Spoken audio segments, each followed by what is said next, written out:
വളരെയധികം പ്രാധാന്യമുള്ള പ്രസക്തിയുള്ള ഒരു വിഷയം അഥവാ മനുഷ്യബന്ധങ്ങൾ ശിഥിലമാവുകയും അതുപോലെ തന്നെ വളരെ അടുത്ത് നിൽക്കേണ്ട ആളുകൾ അകന്നു നിൽക്കുകയും ചെയ്യുക എന്നുള്ള ഒരു ദുരന്തമായ ഒരു അന്ത്യം മനുഷ്യ സമൂഹത്തിനാകമാനം ബാധിച്ചുകൊണ്ടിരിക്കുന്ന കാലഘട്ടം.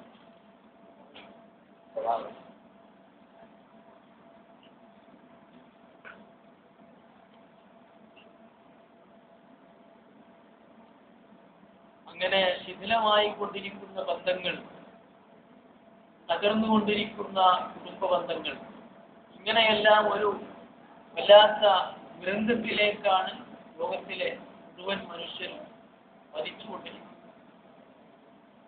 അങ്ങനെയുള്ള ഈ സന്ദർഭത്തിൽ ഒരു ഇസ്ലാമികമായ പരിഹാരം അഥവാ അല്ലാഹുവിനെ ഭയപ്പെടുന്ന, അവന്റെ നിയമങ്ങൾ പാലിക്കണമെന്നുള്ള, അത് ജീവിതത്തിൽ കൊണ്ടുവരണമെന്നുള്ള ആ താല്പര്യമുള്ള ആളുകളാണ് നമ്മളെല്ലാവരും. പക്ഷെ അങ്ങനെയൊക്കെ ആണെങ്കിലും അള്ളാഹുവിനോടുള്ള ബന്ധം, സൃഷ്ടാവിനോടുള്ള ബന്ധത്തിൽ വളരെയധികം ഉന്നത നമസ്കാരങ്ങളും അതുപോലെ തന്നെ എല്ലാ വർഷവും ഉംറയും അതുപോലെ തന്നെ 125 ഹജ്ജും ഒക്കെ ചെയ്യുന്ന ആളുകൾ തന്നെ കുടുംബ ബന്ധങ്ങൾ മാനിക്കാതെയും അതുപോലെ തന്നെ സ്വന്തം മാതാപിതാക്കളോട് വളരെ ക്രൂരമായി പെരുമാറുകയും അയൽപ്പക്ക ബന്ധത്തിന്റെ പ്രസക്തിയെപ്പറ്റി മനസ്സിലാക്കാതിരിക്കുകയും ചെയ്യുന്നത് സത്യത്തിൽ ഇസ്ലാമിനെ പറ്റിയുള്ള നമ്മുടെ അവബോധത്തിന്റെ കുറവാണ് എന്നാണ് മനസ്സിലാക്കുന്നത്. അല്ലാഹു വിശുദ്ധ ഖുർആനിൽ വഖദാ റബ്ബുക അല്ലാ തഅബുദു ഇല്ലാ ഇയ്യാഹു വബിൽ വാലിദൈനി ഇഹ്സാന എന്നാണ് പറയുന്നത്. അള്ളാഹുവിനെ ആരാധിക്കണം എന്നുള്ള ഒരു കാര്യവും അത് നമുക്കറിയാം. പടച്ചോ നമുക്ക് ചെയ്തു തന്ന അനുഗ്രഹം ഒരിക്കലും കോടികൾ ചെലവാക്കിയാൽ പോലും കിട്ടാത്ത നമ്മൾ ശ്വസിക്കുന്ന വായുവും നമ്മൾ കുടിക്കുന്ന വെള്ളവും ഒക്കെ നൽകിയ നമ്മുടെ പടച്ചു തമ്പുരാൻ ഈ ലോകത്തെ നിയന്ത്രിച്ചു കൊണ്ടിരിക്കുന്ന നമ്മുടെ ശരീരത്തിന്റെ നിലനിൽപ്പ് നമ്മൾ പലപ്പോഴും വിചാരിക്കുന്നത് പോലെ നമ്മളെ നിലനിൽപ്പിനനുസരിച്ചല്ല, നമ്മുടെ സാമ്പത്തിക ഭദ്രതക്കനുസരിച്ചല്ല, നമ്മുടെ ആരോഗ്യവും നമ്മുടെ ആയുസ്സും തമ്മിൽ ഒരു ബന്ധവുമില്ല. കഴിഞ്ഞ ആഴ്ച നമ്മൾ സൂചിപ്പിച്ചതാണ്. അപ്പൊ അങ്ങനെയുള്ള ആ റബ്ബ് സുബ്ഹാനഹു വ തആലയാണ് നമ്മളെ ഇവിടെ വളർത്തിക്കൊണ്ടിരിക്കുന്നത്. അവൻ റബ്ബാണ്, അവൻ രക്ഷിതാവാണ്, അവൻ പരിപാലകനാണ്. അപ്പൊ ആ രക്ഷിതാവിന്റെ കൽപ്പന എന്നെ നിങ്ങൾ ആരാധിക്കണം. സ്വാഭാവികമായും മനുഷ്യൻ അല്ലാഹുവിനെ ആരാധിക്കണം. പിന്നെ രണ്ടാമത് അള്ളാഹുവിന്റെ ആരാധനയുമായി കൂട്ടിപ്പറഞ്ഞെന്താണ്? മാതാപിതാക്കൾ ആരാധിക്കണം എന്ന് പറയാൻ പറ്റില്ല.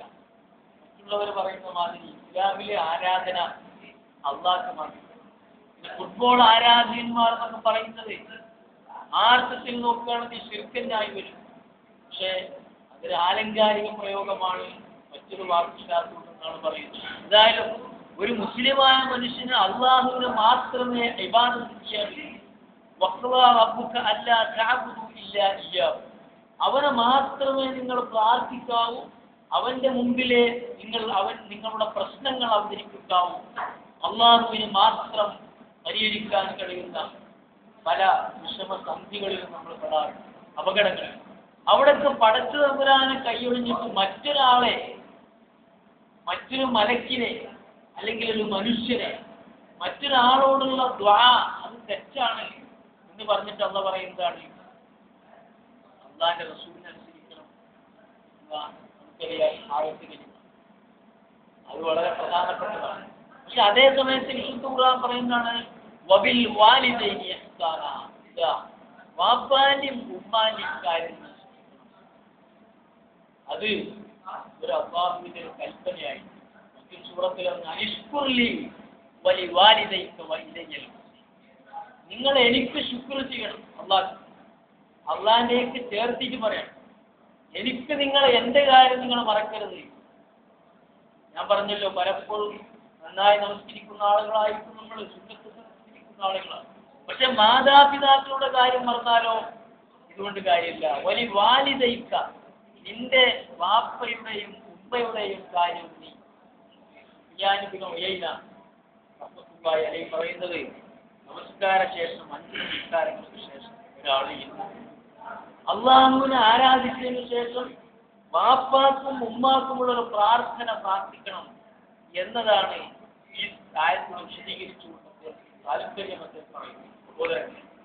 എന്താണ് ഇതിന്റെ പ്രാധാന്യം? ഇന്നിപ്പോ ലോകത്ത് നടന്നുകൊണ്ടിരിക്കുന്നതാണ്, ഒരു കോഴിക്കുഞ്ഞ് കോഴിമുട്ടയിൽ നിന്ന് വിരിഞ്ഞു പുറത്തു വരുന്നത് പോലെ നമ്മളെല്ലാവരും ഉന്നതാണെന്നും ആ കോഴിക്കുഞ്ഞിനും ആ കോഴിമുട്ടക്കും തമ്മിൽ ലോകത്തൊരു ബന്ധം പിന്നെ നിലനിൽക്കുന്നില്ല. കുറച്ചു കാലം അവിടെ വളർന്നു, ഒരു സംരക്ഷണത്തിന്റെ ആവരണമായി.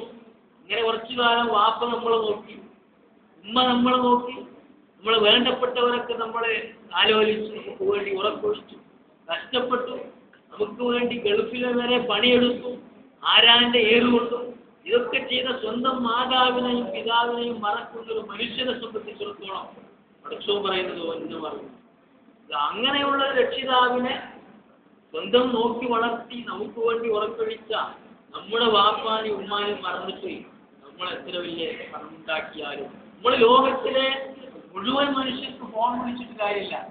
സ്വന്തം ഭാര്യയുടെ മിസ് കോൾ നമ്മള് വീട്ടിൽ നിന്ന് വരുമ്പോഴേക്കും തിരിച്ചു വിളിക്കാൻ താല്പര്യമാണ് എന്തായെന്നല്ല.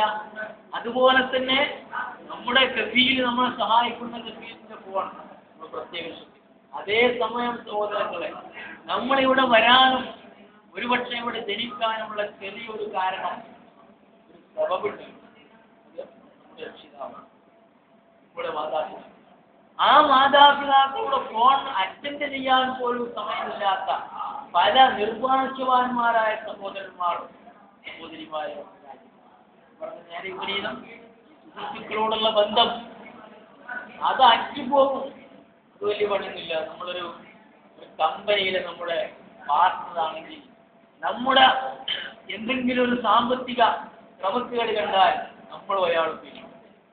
പക്ഷെ വാപ്പിയും മകനും തമ്മിൽ, ഉമ്മയും മകനും തമ്മിൽ പിരിച്ചാൽ പിരിയുന്ന ബന്ധമല്ലാതെ. അതുപോലെ തന്നെ അയൽവാസിയോടുള്ള ഇസ്ലാമിന്റെ കൽപ്പന വളരെ ശക്തമാണ്. അയൽവാസിക്ക് അനന്തരാവകാശം പോലും കൊടുക്കാൻ നിങ്ങൾ ഭയപ്പെട്ടു പോയി എന്ന് വരെ ഹദീസുകളിൽ കാണും.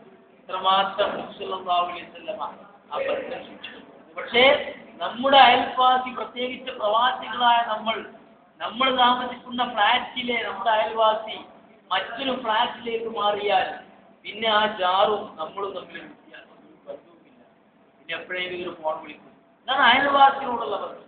മറ്റൊരു ബന്ധം ഇന്ന് ലോകത്ത് ഏറ്റവും നടന്നുകൊണ്ടിരിക്കുന്നതാണ് സുഹൃത്തുക്കളുള്ള ബന്ധം, പിന്നെ ഭാര്യയും ഭർത്താവുള്ള ബന്ധം. നമ്മുടെ എല്ലാ രഹസ്യങ്ങളും കൈമാറി ഒരു സുപ്രഭാതത്തിൽ എന്തെങ്കിലും ഒരു കാരണം സഹോദരങ്ങൾ ഉണ്ടായാൽ ആ ബന്ധം വിച്ഛേദിക്കപ്പെടേണ്ടതാണ്. വിച്ഛേദിക്കപ്പെടാവുന്നതാണ്. അതങ്ങനെ അറുക്കാൻ പാടില്ല. എന്നാലും എത്രയോ അങ്ങനെയുള്ള ബന്ധങ്ങൾ കാണാം. മാത്രമല്ല, നമ്മൾ ഇന്ന് മരിച്ചാൽ അവൾക്ക് 4 മാസവും 10 ദിവസവും കഴിഞ്ഞാൽ മറ്റൊരു ഭർത്താവിനെ സ്വീകരിക്കാം. അതേ നേരെ മറിച്ച് നമ്മുടെ ഭാര്യ മരിച്ചു പോയാൽ നമുക്കും അങ്ങനെ. അത് പ്രകൃതിയുടെ ഒരു കൽപ്പനയാണ്, അള്ളാഹുവിന്റെ കൽപ്പനയാണ്. അത് പ്രകൃതിയുടെ ഒരു തേട്ടമാണ്. ഒരു മനുഷ്യന് പിന്നെ ഒരു ജീവിതത്തിൽ ഒരു സഖി വേണം, അല്ലെങ്കിൽ മനുഷ്യനൊരു കൂട്ടുകാരൻ വേണം. അപ്പൊ അത്തരമുള്ള ആ ബന്ധം അത് മനുഷ്യന്മാരും ഉണ്ടാക്കിയതല്ല, അത് അള്ളാഹിന്റെ നിയമം തന്നെ അങ്ങനെ. അതേസമയം നമ്മുടെ വാപ്പ, നമ്മുടെ ഉമ്മ എന്ത് തന്നെ അവർ കാഫിറായി എന്ന് വിചാരിക്കുക. അതാണ് ഇസ്ലാമിൽ ഏറ്റവും വലിയ തെറ്റാരം പറയുന്നത്. അള്ളാഹു അല്ലാത്ത ഒരാൾ ആരാധിക്കും. അള്ളാഹുവിനെ എപ്പോഴും ഓർക്കുന്ന ഒരു മനുഷ്യൻ ഒരു സുപ്രഭാതത്തിൽ ജീവിതത്തിൽ ഒരു വിഷമുണ്ടായപ്പോൾ അർദ്ധരാത്രിയിൽ ഒരു വാഹനമെടുത്ത് രഹസ്യങ്ങളും വൈബൊക്കെ അറിയുന്ന ഒരാളുണ്ടെന്ന് കേട്ടപ്പോ അയാളുടെ അടുക്കൽ പോവുകയും അയാൾ പറഞ്ഞ സ്ഥലത്ത് പോയി പ്രാർത്ഥിക്കുകയും അള്ളാഹു